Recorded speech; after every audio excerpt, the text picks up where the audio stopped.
আমি হাসান আল মামুন 2018 সালের কোটা সংস্কার আন্দোলনের আহ্বায়ক, পাশাপাশি বর্তমান গণ অধিকার পরিষদের মুখপাত্র এবং সিনিয়র যুগ্ম সাধারণ সম্পাদক। আমরা এই তরুণরাই নেতৃত্ব দিয়ে 2018 সাল থেকে 2024-এ এসে জুলাইয়ের গণ অভ্যুত্থান ঘটিয়েছি। তার পরবর্তী বাংলাদেশে আমরা এই তরুণরা নেতৃত্ব দিতে চাই।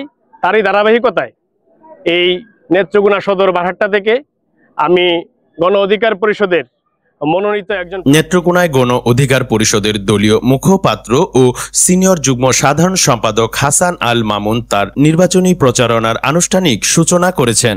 আজ 24 অক্টোবর বিকেলে সদর উপজেলার মদনপুর ইউনিয়নে হযরত শাহ সুলতান কমরউদ্দিন রুমির মাজার শরীফ জিয়ারত, পবিত্র কোরআন তেলাওয়াত ও দোয়া মুনাজাতের মাধ্যমে নির্বাচনী প্রচারণার এই কার্যক্রমের সূচনা করা হয়।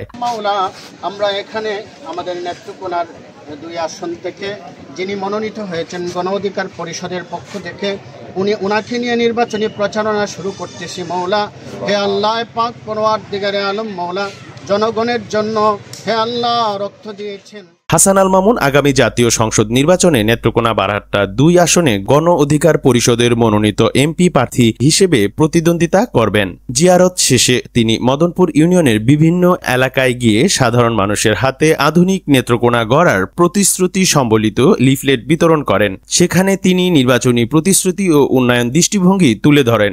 সংবাদকর্মীদের উদ্দেশ্যে হাসান আল মামুন বলেন, নেত্রকোনার উন্নয়ন, শিক্ষার প্রসার ও দুর্নীতিমুক্ত প্রশাসন গঠনই আমার রাজনীতির মূল লক্ষ্য।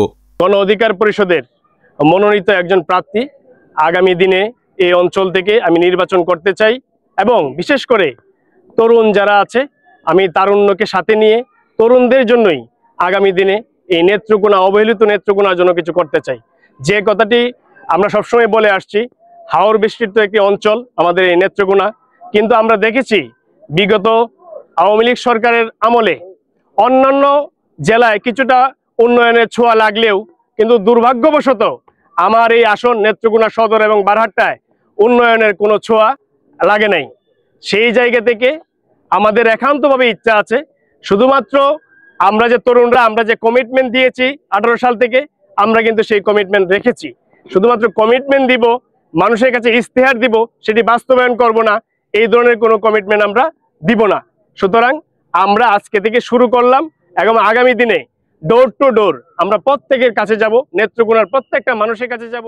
এ সময় তার সঙ্গে উপস্থিত ছিলেন গণ অধিকার পরিষদ নেত্রকোনা জেলা সভাপতি, সাধারণ সম্পাদক সহ বিভিন্ন পর্যায়ের নেতাকর্মীরা। হাসান আল মামুনের আগমনে মাজার প্রাঙ্গণে শত শত নেতাকর্মীর অংশগ্রহণে এলাকা জুড়ে এক উৎসব মুখর পরিবেশ সৃষ্টি হয়।